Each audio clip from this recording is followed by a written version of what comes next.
Why was everyone ignoring her at the briefing table? Madison Chun sat at the far end, her maintenance jumpsuit still stained with oil, her posture quiet and forgettable. To most, she was just a shy girl from the European exchange program, an oddity tucked away in a hangar full of future fighter pilots. But that morning, as laughter erupted over some offhand insult, she looked at the control surfaces of the parked F-16 outside and quietly noticed something no one else did. A misalignment that could throw the jet off balance during high G turns. She didn't say a word. Staff Sergeant Rodriguez's voice cracked like a whip across the hangar floor. "Chun, what the hell do you think you're doing?" Madison froze, a wrench still in her hand. It slipped from her fingers and clattered against the concrete. Her cheeks burned under a layer of grime and silence as everyone turned to look. The words caught in her throat. "I was just checking the hydraulic pressure. You were just checking nothing." Rodriguez snapped. "Touch flight systems again and you're gone." Snickers followed. Madison bent to retrieve her tool, her long dark hair falling forward like a curtain between her and the world. From the observation deck above, Colonel Sarah Mitchell watched in silence while the others laughed. The colonel noticed something they didn't. Madison's eyes, focused, unshaken, reading the wing's angle like it spoke a language no one else heard. There was a moment, so brief, so subtle, but enough for Mitchell to make a mental note. This girl didn't belong here. And yet, somehow, she did back in the supply warehouse. Madison moved with mechanical precision, scanning inventory, logging part numbers, replaying every humiliating second from the hangar. Then came Jake Patterson's voice. "Hey, grease monkey." She looked up. Jake, the golden boy, the squadron's pride, stood with his entourage. Smug as ever. "Heard you nearly grounded an F-16 today," he mocked. "Maybe stick to counting bolts, huh?" She said nothing. "Oh, come on. Don't get shy now. What's the matter? Run out of fake credentials?" "My father didn't pull any strings," she said, soft but firm. "Oh, please, European kid. Barely passed physicals, and somehow ends up at Whitmore? You're a diversity brochure, not a mechanic." Every insult hit deeper than it should have, but Madison didn't flinch, not externally. Internally, her knuckles whitened, not because Jake was wrong, but because of what she couldn't say. Because for 3 years, her silence had protected more than just her. She knew how to fly, not just fly, command air, predict turbulence, design flight control systems better than the ones in use. She could rebuild an F-16 software blindfolded. She could write algorithms in her sleep that could keep a jet stable in a hurricane. But she couldn't say any of that, because 3 years ago, she'd saved a prototype aircraft using knowledge that didn't officially exist, and her father had buried the truth so deep became her prison. Back then, when the test pilot lost control and her father's engineers panicked, it was Madison who stepped in, who recalibrated the onboard system, disguised her voice, and coached the pilot through recovery. It was her algorithms that saved that jet from becoming a smoking crater. Her father took the fall for it now. He taught physics under an assumed name in a Belgian college. While Madison played dumb in a mechanics course she could probably teach. But secrets have a shelf life, and the one she carried was beginning to rot. That afternoon, in the simulator bay, she was only supposed to fix a glitch. Just a glitch. Simulator. 7's losing hydraulic response in high G turns. Sergeant Torres explained. No one can figure out why. Madison scanned the interface. 5 minutes in, she saw the problem. Atmospheric miscalibration, obvious if you weren't stuck inside conventional thinking. As she worked, Jake and his crew spotted her. "Look who wandered into the pilot's playground," he jeered. "Should we let her fly? See if she throws up before takeoff?" Madison didn't answer. She just recalibrated the system and turned to leave. But Jake wouldn't let it go. "You think fixing one simulator earns you a flight suit?" He barked. "Hell, I bet you don't even know the G limit on an F-16. She did. She knew every spec, every wire, every line of code. Still, she mumbled. Around 9 gigaseconds. Around? He laughed. You hear that, boys? Maybe next should teach us how to spell aviation. It wasn't just harassment anymore. It was war. Sergeant Torres stepped in, chewing Jake out. But the damage had been done. Madison's pride, the pride she buried under quiet obedience, was bleeding. That night, a storm rolled in, and with it, something else. An emergency broadcast. A medical aircraft had gone down in the Rockies. 4 people aboard. One of them, a 7-year-old girl, needed emergency surgery within 5 hours. No helicopter could reach them. No ground crew could arrive in time. The weather was lethal. The room fell into grim silence, except Madison. She sat in the back, fists clenched, staring at the radar pattern on the screen. She'd seen storms like this before. She understood the wind shear, the pressure zones, the invisible turbulence patterns that killed aircraft. But she also knew how to fly through it. She could do it. She could reach the girl. The F-35 Lightning II could be modified, recalibrated, enhanced mid-flight to ride through the storm like a bird through thermals. But she'd need to fly it, and she'd need to break every rule in the book to get there. As the room emptied, the commanding officers discussed protocol, liability, weather models. Madison remained seated, not because she was unsure, but because she'd just made the decision. Emma Rodriguez had less than 5 hours to live, and Madison Chun was done pretending. How do you convince someone to let you steal a fighter jet? Madison Chun sat alone in the base chapel, a place for reflection, not rebellion. The stained glass glowed softly with the fading sun. Her flight suit smelled of oil and rain. In her lap, an old battered leather journal lay open. Diagrams, notes, equations. Years of thoughts no one else was allowed to read. She wasn't praying. She was calculating wind speeds, structural tolerances, the F-35's fuel burn rate in turbulent, altitude bands, the margin for error. Less than 4%, and she hadn't even begun to account for the politics. In a storage room deep beneath this chapel sat the most advanced fighter aircraft in the world. And outside, somewhere in the mountains, a little girl named Emma Rodriguez was dying. Madison stared at a single sentence scrawled at the bottom of the page. If I act, the secret dies. If I don't, a child does. She heard the chapel door open behind her. Soft boots on old wood. The quiet presence of someone who didn't knock. Mind if I sit? Asked Colonel Mitchell. Madison said nothing, just gestured to the pew beside her. The colonel didn't speak for a long while, just sat, watching the light shift across the altar. I've been watching you, Chun. You're not who you pretend to be. Madison's pulse skipped. I'm a maintenance trainee, ma'am. No, Mitchell said. You're something else entirely. She paused. That turbine blade you flagged. 3 crews missed it, but you caught it from 15 feet away. And you fixed a simulator glitch in 10 minutes that stumped my entire tech team. Madison stayed still, her grip tightening around the edge of her journal. Mitchell leaned in slightly. You're not pretending to have talent, you're pretending not to. The words hung between them like oxygen before flame. Madison finally spoke, quiet, controlled, tired. There's a child out there. She has hours left, and every expert here is saying it can't be done. Can it be done? Mitchell asked softly.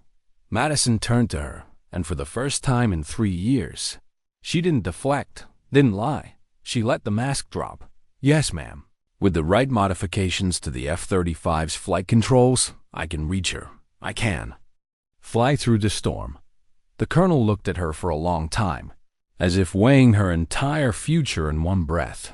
And if I said I'd make sure no one ever asked where you learned what you know. Madison looked back down at her journal, at the line about secrets, about sacrifice, about a father whose career was left in ruins so she could remain hidden. I'd volunteer, she whispered. Mitchell's voice was low. This won't be official. No clearance, no backup. Just you and a $90 million aircraft. You sure? Madison closed her journal and stood. I've never been more sure of anything. The flight line at Whitmore Air Force Base buzzed with the pre-storm scramble. Ground crews rushed to secure equipment. Wind gusts tossed rain across the tarmac like warning shots, and in Hangar 7, the future sat waiting in matte gray, an F-35 Lightning II, fully fueled, whispering of power and promise. This is insane, Mitchell muttered under her breath as she and Madison approached. Madison didn't argue. Inside the hangar, 3 pilot trainees, including Jake Patterson, turned as the pair entered. Jake's eyes narrowed. Why is maintenance in a restricted area? Routine inspection, Mitchell answered coolly. Standard protocol before lockdown. Jake wasn't buying it. She doesn't have clearance to be anywhere near this bird. And if this is a storm prep inspection, where's the tech crew? Madison stayed silent. Jake stepped closer. What are you planning? Madison looked at him, calm. What you never could. And then she walked straight to the cockpit ladder. Jake barked. Chun, what the hell are you doing? She climbed in. Jake scrambled after her. You think you can even start that engine without crashing half the base? Madison powered up the systems. The HUD flickered to life. Her hands moved across the controls like they were piano keys. Each one practiced. Perfect. I'm not starting it, she said, voice steady. I'm going to show you what it can really do. The engine whined. The hangar walls shook with the low thrum of rising power. Jake took a step back. Shut it down, Chun, he shouted, panic now rising in his throat. You don't know what you're doing. Madison looked down at him. Calm, resolute, unshaken. For 3 years, you've told me I don't belong, that I'm not good enough, that I'm just a maintenance girl playing dress-up. The F-35 systems roared to life behind her. But I've been designing systems like this since I was 17. The modifications I'm uploading right now. They'll let this aircraft fly through the eye of that storm like it's gliding on silk. She flipped the last switch. And you? You'll be the guy who dared me to prove it. The hangar erupted in sound as the F-35 began to roll. Lights flashed, alarms blared, and Jake Patterson stood rooted in place, watching a myth come alive. Outside, lightning ripped across the sky. As Madison taxied toward runway 09, the wind hammered the canopy. The rain blurred the world beyond. But inside the cockpit, everything was clear. Go 7 to any station, she said into the radio, declaring emergency authority under protocol. Delta 9. A stunned silence followed. Colonel Mitchell's voice cut through. Aircraft on runway 09 is under my direct authorization for emergency rescue. Go 7. You're not cleared for takeoff. Abort immediately. Madison looked ahead. The runway shimmered with rain. The storm was alive now, howling, electric, furious. Authorization not required, she replied. And she released the brakes. The F-35 surged forward. At 150 knots, she pulled back and rose into darkness, into fury, into the heart of something no one believed could be survived. How do you fly when even the sky wants you dead? 20,000 feet above the Colorado Rockies, Madison Chun gripped the controls of the F-35 Lightning II as if they were the reins of a wild animal. She wasn't flying through a storm.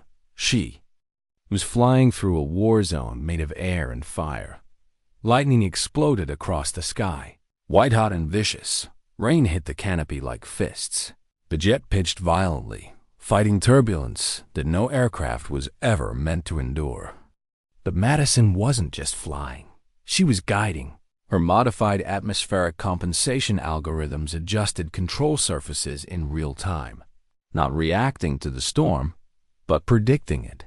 The F-35 moved like it could feel the storm's breath before it came. Go 7. This is Denver approach. You are flying in prohibited conditions. You need to abort. The radio crackled. almost drowned out by static and thunder. Madison's voice came calm and clear. Negative, Denver. Continuing to objective. 8A. 12 minutes. No one answered. She suspected they didn't know how. How do you respond when the impossible starts speaking back? Below, the Rockies were black silhouettes. Jagged, ancient, merciless. Nestled in one of those valleys lay a broken medical transport aircraft. And inside it, a 7-year-old girl named Anna Rodriguez.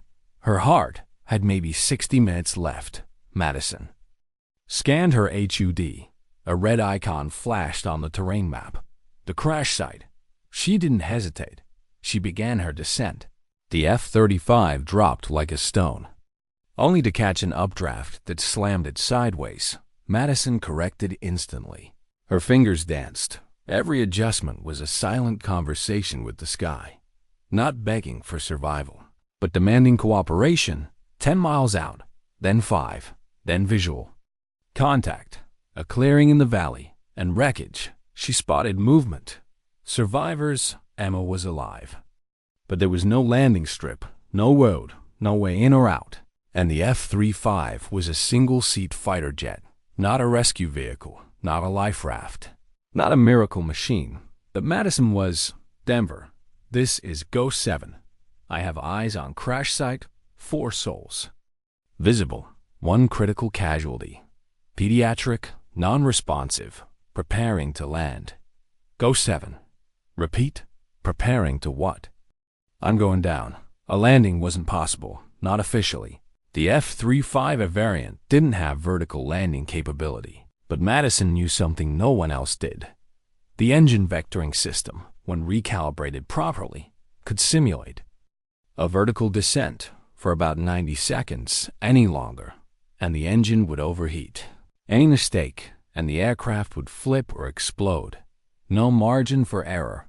She engaged the sequence. Rain hissed against the fuselage as the engine pivoted downward. The aircraft hovered, barely. Warning alarms screamed. Structural stress limits blinked yellow. Then red. Madison ignored them. She wasn't flying a fighter jet anymore. She was threading a needle between gravity and combustion. 30 seconds. The valley floor rose to meet her. Steam blasted out as water struck the superheated exhaust. The F-35 wobbled, adjusted, leveled. 15 seconds. She eased it down. Gear deployed. Wind rocked the jet. The controls fought her. The storm screamed louder. 7 seconds. Touchdown. The wheels kissed the ground. The aircraft sank into the wet meadow with a sigh. And then, silence. The only sound was the roar of wind and the beep of instruments declaring she had just performed a vertical landing in a jet that was never meant to do it. She opened the canopy. Cold rain hit her like a slap, but all she saw was the child. Across the clearing, a man ran toward her, carrying a tiny figure wrapped in silver blankets. Behind him, a woman in blood-stained scrubs followed, shouting something Madison couldn't hear. Madison jumped down from the aircraft. "Are you the pilot?" The man yelled over the storm. "Please, please tell me you can take her." "Where's Emma?" Madison called back. The doctor, Dr. Martinez, pointed. "She's crashing. She needs surgery in under an hour. But you're playing there's no room. There's a pressurized survival compartment behind the cockpit." Madison interrupted.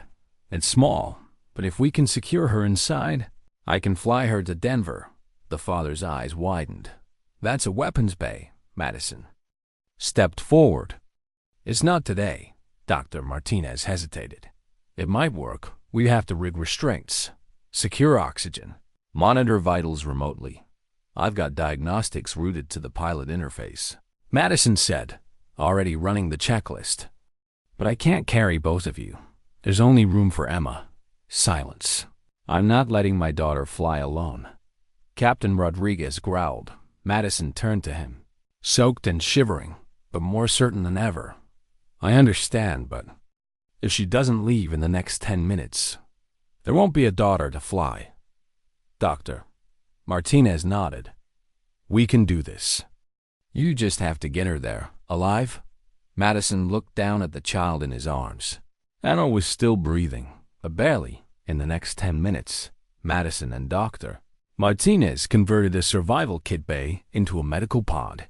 They secured Emma, stabilized her oxygen, routed her vitals to Madison's HUD.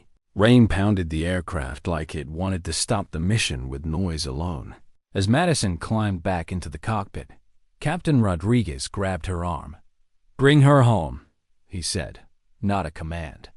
A plea. Madison nodded once. "I will." The F-35's engine began to whine again, thunder matching its pitch, as she lifted off from the valley floor. Emma's vitals blinked in the corner of her screen, steady for now. Madison took one last look at the people below, at what she'd just done, and banked into the darkness. She was flying blind again, but this time, not alone. What do you say when the military tells you to land, or else? The storm had softened, just enough to see the lights of Denver on the horizon. But inside the cockpit of the F-35, Madison Chun wasn't relieved. She was preparing for the second, hardest part of her mission. The first was getting Emma Rodriguez out of the valley alive. The second was getting her into a hospital while every military branch in the country tried to stop her. Go 7. This is Air Force Command. You are flying unauthorized military hardware. Divert immediately to Peterson Space Force Base for surrender.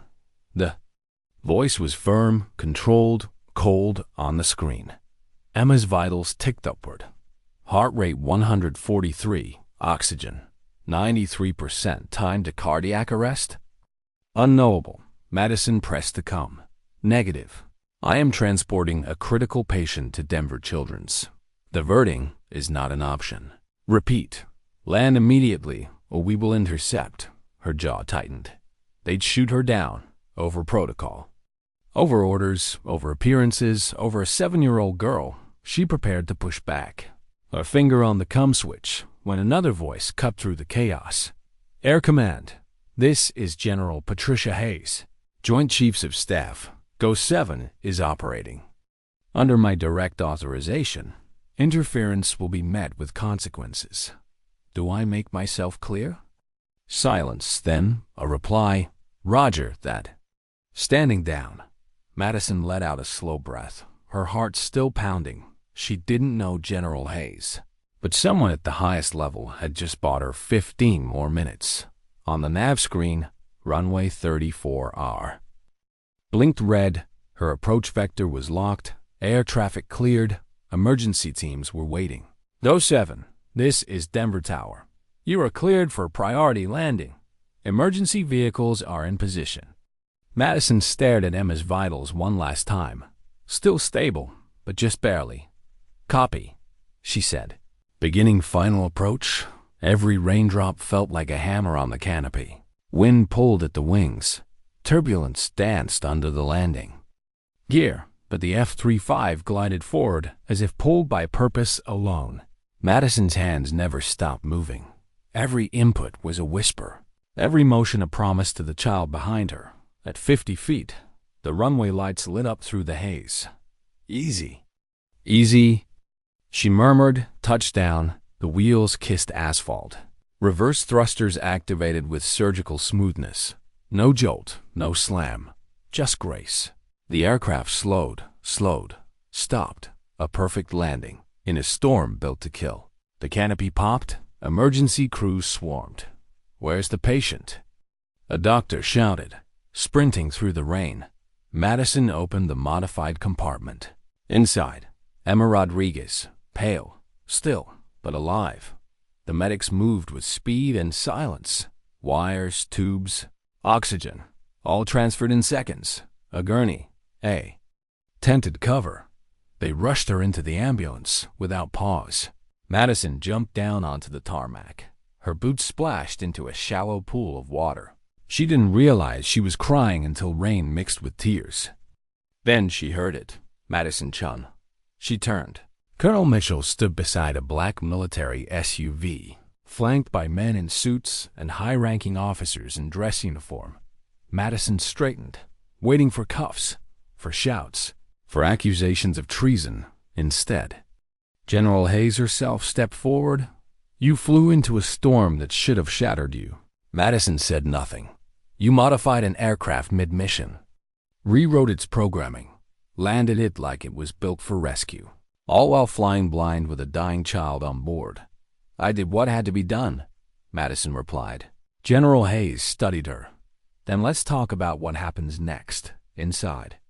The military vehicle, warmth returned, barely. Madison sat across from Colonel Mitchell and General Hayes. Neither spoke at first. Finally, Hayes broke the silence. Do you know what happens to people who steal a $90 million fighter jet? Madison nodded. Do you know what happens when they save a child's life while doing it? Madison hesitated. No, ma'am. Hayes smiled faintly. Neither do we, because it's never happened before. Colonel Mitchell leaned forward.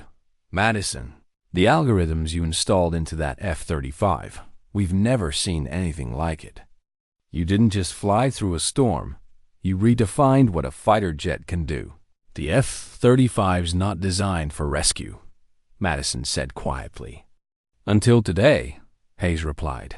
She opened a folder. Inside were photographs of the landing, Emma's vitals, charts, code, performance readouts that defied engineering logic.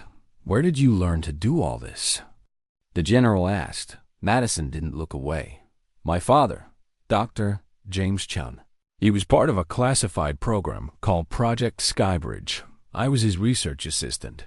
We were developing flight systems that could operate in weather once considered impossible. Hayes flipped through the files. We remember Skybridge. It was terminated. After a security breach, my father took the fall, but it was me. I was the voice that saved Captain Vandenberg 3 years ago. I guided him through a test flight failure using unauthorized code. It worked, but it cost him his clearance. His career. Colonel Mitchell spoke gently. You've been hiding ever since. Madison nodded. I'd been pretending to be incompetent while watching my father's life fall apart, because we thought that was the only way to protect the research. Hayes sat back. The storm raged outside the windows. Inside, it was silent. Then, her voice returned. Not anymore. How do you face the world when everything you are was supposed to stay hidden? The room at Peterson Space Force Base didn't look like an interrogation chamber, but that's what it was. Clean, quiet, sterile, a long table, high-ranking officers. On one side, Madison Chun on the other. Her hands rested calmly on the surface, but her heartbeat still racing. On the wall behind them, a screen flickered to life. Flight data, altitude, speed, weather patterns, atmospheric analytics, code overlays, evidence of the impossible. General Patricia Hayes stood at the center. You flew an F-35A through sustained Category 4 conditions, executed an unauthorized emergency vertical landing in a non-STOVL variant, and modified the onboard control systems to maintain performance in a storm that grounded every other aircraft. In the region, she paused. In plain English. How? Madison took a slow breath. 3 years ago, my father and I were working on Project Skybridge, an atmospheric dynamics and thrust compensation protocol designed to help next-generation fighters survive environments previously deemed non-operational. Meaning? Asked General Webb. Meaning storms, electromagnetic interference, jet wash, turbulence above 60,000 feet, environmental chaos. And you developed this? I designed the algorithms, Madison said. My father gave me access to the test aircraft systems. I was 17 when I started rewriting the base logic of control feedback loops. A long silence. You were 17, repeated Admiral Stone. You shouldn't have even had security clearance. I didn't, Madison said. That's why he protected me. When I used those algorithms to save a prototype pilot, he took the fall. And you became what? General Webb asked. An invisible mechanic? I became no one, she said quietly. That was the point. Colonel Mitchell sat near the wall. Arms crossed, watching, she'd know Madison was different. Had seen it in her eyes, not fear, but quiet calculation. Not arrogance, but restraint. Now, sitting before the most powerful military leaders in the country, Madison didn't flinch. Not once. General Hayes leaned forward. "Miss Chung, your rescue mission demonstrated a breakthrough in applied atmospheric flight physics, and frankly, it embarrassed half our engineering departments. I'm not sorry for that," Madison replied, voice level.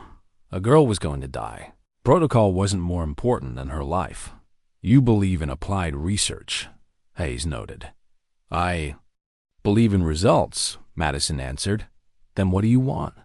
That question landed harder than she expected. She'd never thought about that. She'd only ever thought about survival, about silence, about keeping her father's reputation from vanishing. But now, "I want to finish what we started," Madison said.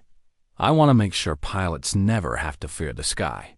I want to build systems that save lives, not just in theory, but in practice." Hayes nodded slowly. "Then let's discuss what that looks like." 6 weeks later, Nellis Air Force Base shimmered beneath the Nevada sun. Concrete runways baked in the heat. Fighter jets taxied and roared. But all eyes turned toward one aircraft that didn't match the rest. The F-35X. Designation: Storm Fighter.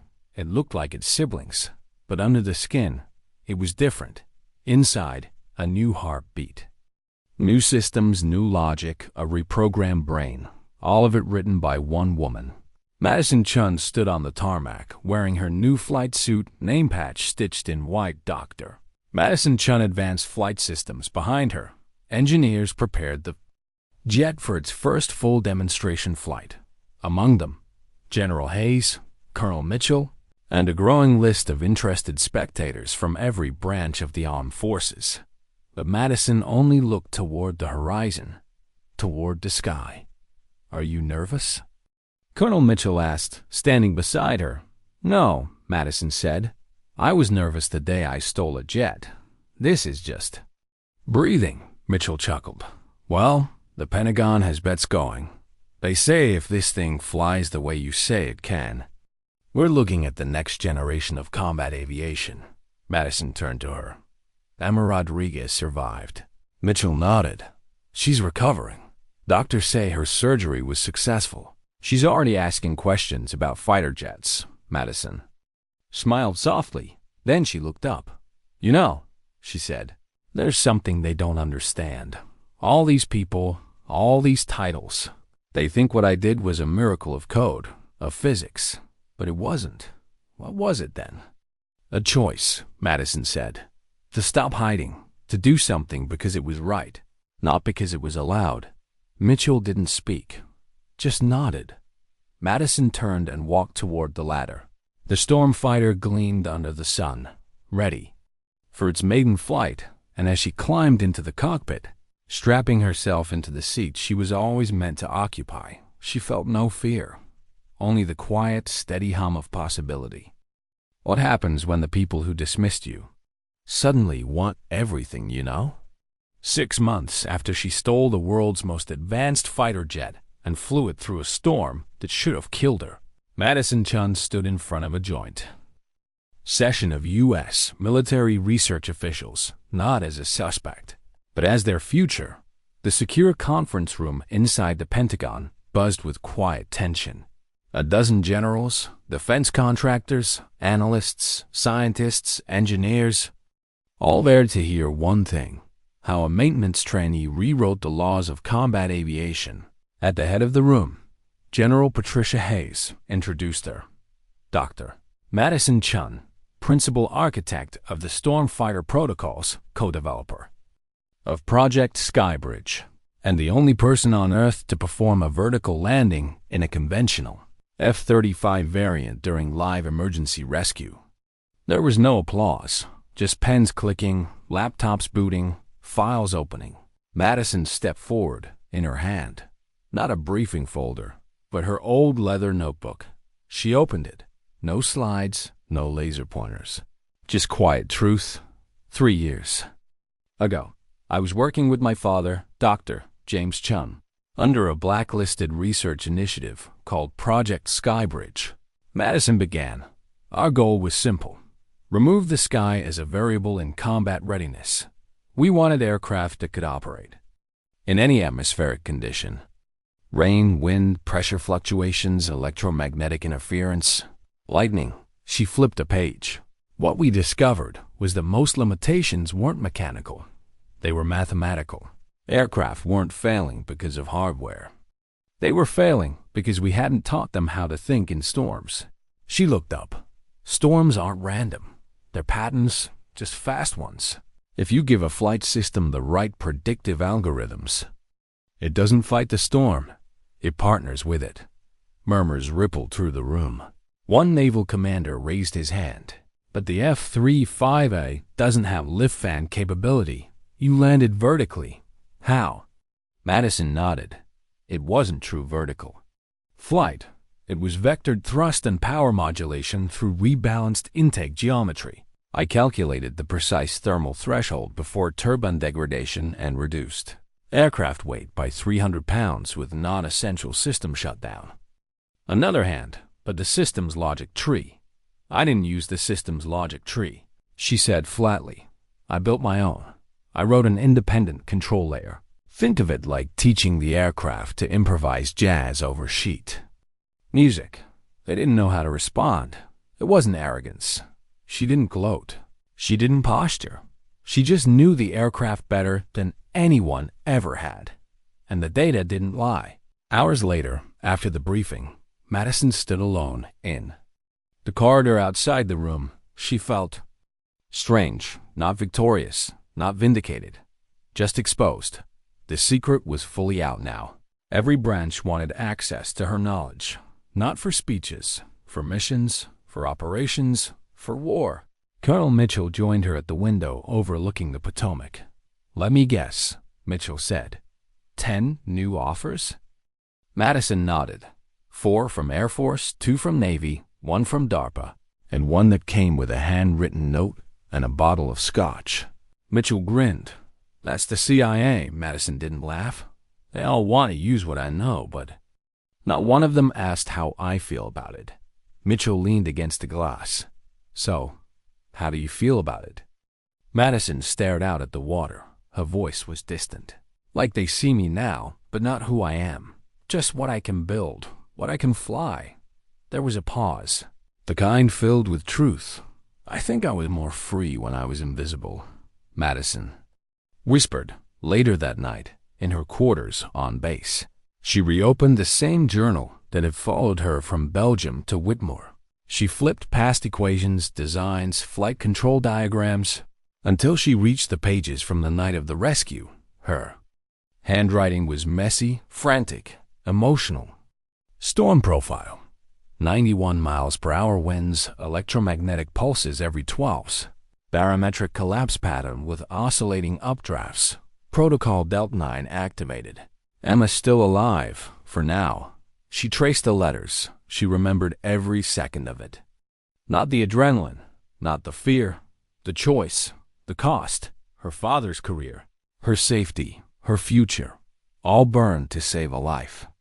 And yet she'd do it again, because for once, she hadn't been protecting a secret. She'd been honoring it. The next morning, she received a private call on a secure line. She answered. A familiar voice spoke. Quiet, shaking. Miss Chun? This is Dr. Patricia Hawthorne, Denver Children's Hospital. I just wanted to tell you something. Madison sat down slowly. Emma's heart is strong. Her recovery is ahead of schedule. We call her our miracle kid. But between us, she tells everyone you're her superhero. Madison blinked hard. Thank you, she whispered. She has a picture of your jet, Hawthorne continued. Says she wants to fly one someday. Says she wants to build them too. Madison closed her eyes. A smile ghosted her lips. That was the moment she knew. She didn't need a medal or a promotion. That call was enough. What do you become when the world stops doubting you? The Nevada desert was silent, but the air buzzed with tension. On the far edge of Nellis Air Force Base, the Stormfighter sat prepped for its first classified test flight.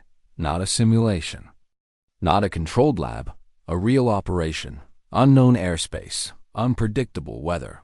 Live payload. And at its helm, Dr. Madison Chun.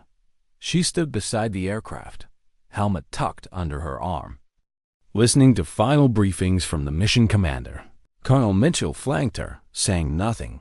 They all looked to Madison like she was a new weapon, a tool, a sharp edge forged from algorithms and audacity. But no one asked how she felt about what she was about to do. Inside, she was conflicted. This wasn't rescue. This was military application. She understood the stakes, threats, security, deterrence. But she'd been pushed into the spotlight so quickly, it all blurred. In 3 years, she'd gone from invisible to invaluable. And now? She wasn't even sure where Madison ended and Storm Protocol-led asset began. Inside the cockpit, she ran her checks. Systems online, flight parameters loaded. A classified surveillance drone had vanished over international waters. She wasn't told who shot it down, only that they needed proof of retaliation readiness. This was a show of force, not an act of war. A warning, but still, lives were behind every calculation. And Madison didn't build this aircraft to intimidate. She built it to survive and to save. Ghost One, you are cleared for takeoff. Execute Operation Nightlark. Her hand hovered over the throttle. This was different from stealing a jet to save a girl. This time, they were giving her permission, and somehow, that felt heavier. She flew east, cutting through weather like a whisper. The Stormfighter didn't just glide, it adapted. Madison had redesigned the entire response model to account for second-by-second microbursts in wind shear and pressure. Fields. The aircraft didn't wait for her commands. It responded to intention. Thought translated into flight. Ghost One, approaching designated coordinates. Begin passive recon. She toggled surveillance mode. Thermal scan, EMR sweep. No signals. Then, without warning, radar locked. A burst of static, targeting ping, hostile, missile launched, instinct took over. Madison banked hard left. The Stormfighter rotated on its yaw axis, bleeding velocity without stalling. The missile screamed past her. Too close. Ghost One, confirm. Evasion, she didn't answer. She was already moving again. Whoever fired that missile had real-time targeting systems.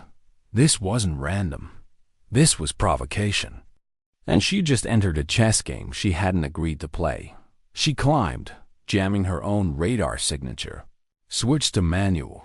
Her algorithms outperformed even stealth countermeasures. Missile lock again. Second launch, this time, she used the trick that had saved her in the Rockies. Calculated chaos. She fed a false vector into the Stormfighter's control logic, then spun into a barrel roll that no training manual would approve. The missile followed the ghost trail and detonated. Madison leveled out, heart pounding, but her mind? Clear. She could do this. Not just survive. Outmaneuver, outthink. She was no longer just a mechanic or a hidden genius. She was becoming something else entirely. Back at base, the command center lit up with alerts. Targeted attack confirmed. One analyst reported, Stormfighter maintained control under direct engagement. Pilot? Hayes asked. Stable, calm, already repositioning for return vector. Colonel Mitchell watched the live feed of Madison's flight path. A spiral of improvisation. Genius in motion. She's not just flying that jet, Mitchell murmured. She's evolving it. Hayes didn't reply. She didn't need to. As Madison returned to base, dusk painted the desert in long shadows. She taxied to the hangar, canopy hissing open. Crews rushed forward. Applause broke out. Restrained but real. General Hayes stood waiting. Successful test, she said. No, Madison replied. Climbing. Down. It was a trap. The drone wasn't down by accident. Hayes narrowed her eyes. You're sure? I was bait, Madison said.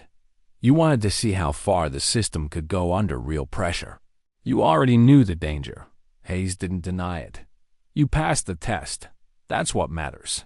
Madison looked around. Men in suits, engineers, strategists. No one here cared about Emma Rodriguez, or the father who sacrificed his career, or the storm that nearly killed her. They cared about a weapon, and now she realized she might be the most dangerous one. That night, in her quarters, she wrote a new line in her notebook. They gave me the sky but took the meaning. Her fingers hovered, then wrote one more line beneath it. I won't let them define what I built or who I become. Outside, the storm fighter rested quietly under moonlight. And inside, Madison Chun made a decision she hadn't made in months, to reclaim the part of herself they hadn't purchased. What do you do when the world calls you a hero, but you no longer recognize the person in the mirror? Weeks passed. Official reports called her test flight a historic success. The military dubbed her system Skybridge Ghost Logic. NATO wanted access. Defense contractors offered seven-figure salaries. Politicians lined up for photo ops, and through it all, Madison Chun smiled, nodded, shook hands. But every time she was called a trailblazer, visionary, the woman who changed combat aviation, something inside her grew quieter, not in shame, in distance. Because no one asked her what she lost along the way, she finally took leave, vanished off-grid to Belgium, where it all began, where her father now taught physics in a classroom too small for the brilliance he once carried. Madison stood outside the door as he lectured, his voice still firm, still precise. She watched through the glass, watched him scribble formulas she used to dream of solving together. He didn't know she was there until he did. Their eyes met. Time paused. Then, a slow, stunned smile from him. Hi, Dad, she said softly. He crossed the room in seconds. No medals, no words, just the embrace of a father who once fell so she could rise. They talked all night about algorithms, about aircraft, about silence and sacrifice, about the child she saved, the girl who now drew pictures of jet wings in crayon, about how Madison had given the world something no one else could, and how the world immediately tried to own it. Her father placed a hand over hers. You were meant to lead, he said, but you were never meant to disappear in the process. She nodded, then handed him something. Her notebook. He flipped through. The pages, equations, handwritten code, mid-flight calibration notes. Then, on the very last page, her final entry. I built this to save lives, not take them, not silence them, not sell them. I gave them something they didn't earn. Now, I choose where it goes. He looked up, eyes wet. She smiled. I'm starting over. Months later, deep in the Rockies, not far from the same valley where she landed an F-35 in a storm, a new facility broke ground. Not a military base, a private research and flight training academy, funded quietly, backed anonymously, staffed by ex-pilots, civilian engineers. And yes, a few former skeptics who'd once mocked her in hangars. Above the gate, carved into titanium, the Madison Chun Institute for Advanced Flight Humanity Fire ST. Her first group of recruits included pilots, techs, medics, and one child, Emma Rodriguez, smiling, laughing, holding a model jet with her name written under the wing. Madison knelt beside her. You ready to learn how to really fly? Emma nodded fiercely. Yes, ma'am. Across the world, governments still whispered about her. She walked away from full clearance.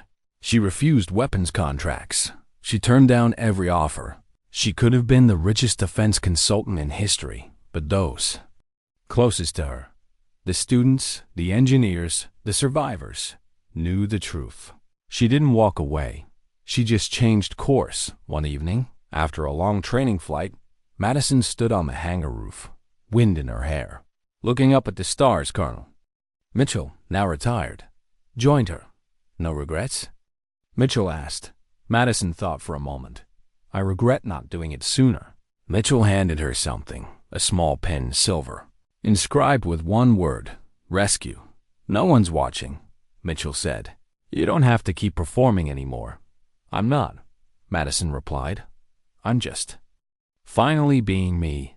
They stood together in silence. No planes overhead. No orders. Just sky. Sometimes dignity doesn't speak. It simply acts. And sometimes the quietest voice in the room is the one that changes everything because it didn't scream. For power, it simply whispered, I can help. And then it did.